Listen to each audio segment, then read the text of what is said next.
Ever pondered about the mysterious dance between objects in the world of Java? The way they interact, connect, and depend on each other?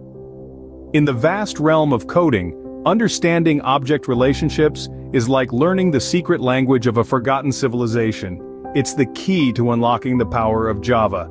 Imagine standing in a bustling city. Each building, each person, each vehicle, they all have relationships. Some are dependent on others, some exist independently, and some have complex networks of connections. In Java, objects are just like that.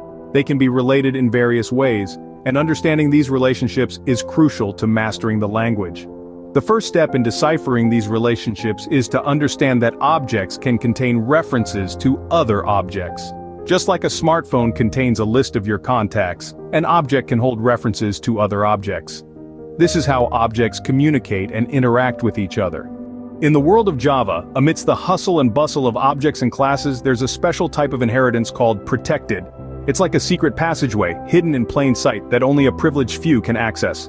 The protected specifier in Java is a subtle yet powerful tool that allows access within the same package and to subclasses. It's a kind of middle ground between the public specifier, which is like a city's public park open for all, and the private specifier, which is akin to a private residence off limits to outsiders.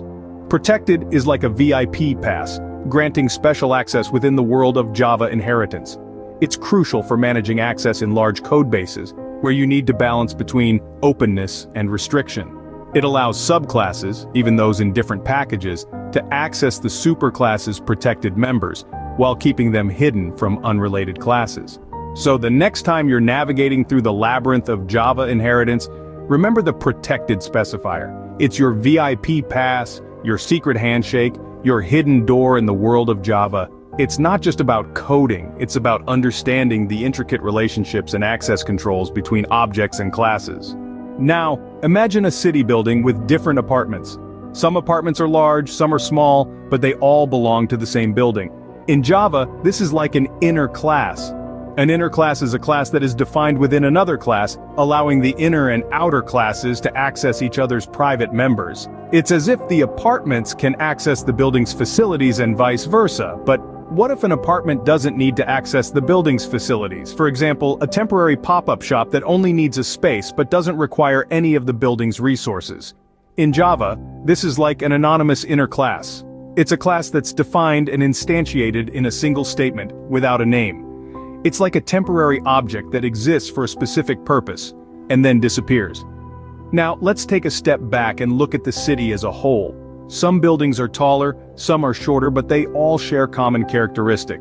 They have floors, walls, and roofs.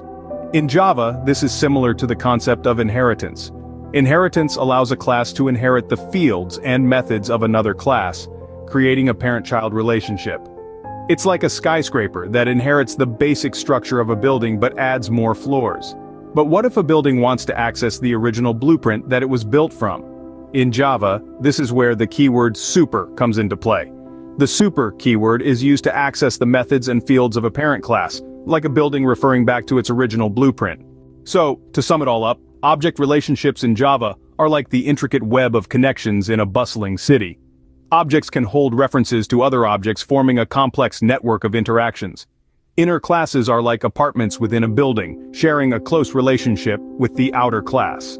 Anonymous inner classes are like temporary pop-up shops, existing for a specific purpose. Inheritance is like a cityscape of buildings, each inheriting the basic structure of a building but adding their own unique features. And the super keyword is like a building's blueprint, allowing a child class to access the features of its parent class. By understanding these relationships, you can wield the power of Java to create sophisticated and efficient programs. So next time you're in a city, take a moment to observe the relationships around you. It might just inspire your next big Java project.